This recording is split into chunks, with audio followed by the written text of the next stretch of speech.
house on a sunny bright day lived Tom the cat, who liked to chase and play. With whiskers so twitchy and paws soft and neat, he tiptoed around, never missing a beat. But Jerry the mouse, clever and small, was faster than Tom, he could dodge every fall. He zipped through the kitchen, he scurried and spun, turning Tom's sleepy plans into endless fun.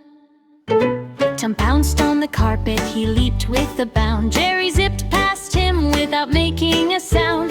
"Gotcha!" Tom shouted with eyes big and wide. But Jerry just giggled and ran to hide. Through the living room, over chairs, under tables, Tom chased Jerry as fast as he was able. They slid down the stairs and across the hall. Tom tumbled over a big laundry ball. Jerry laughed loudly, a squeaky high cheer. "Come on, Tom, catch me if you dare, my dear." He nibbled some cheese, then dashed it in a blink, leaving Tom tangled in string before he could think. Outside in the garden, the fun didn't stop. Tom climbed up the tree and nearly went pop. Jerry swung on a vine like a tiny acrobat, while Tom tried to catch him just like that. But then came a puddle, splish, splash, splat. Tom slipped and slid right into a hat. Jerry paused for a moment, then laughed with delight. "Careful, Tom, or you'll be here all night."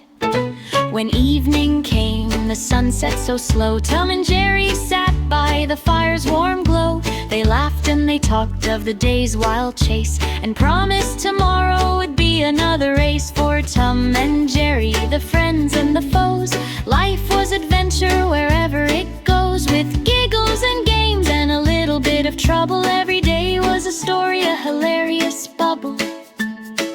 So if you see a cat tiptoeing near, or a mouse with a wink full of cheer, remember the tales of Tom and Jerry, where mischief is fun and life's never scary.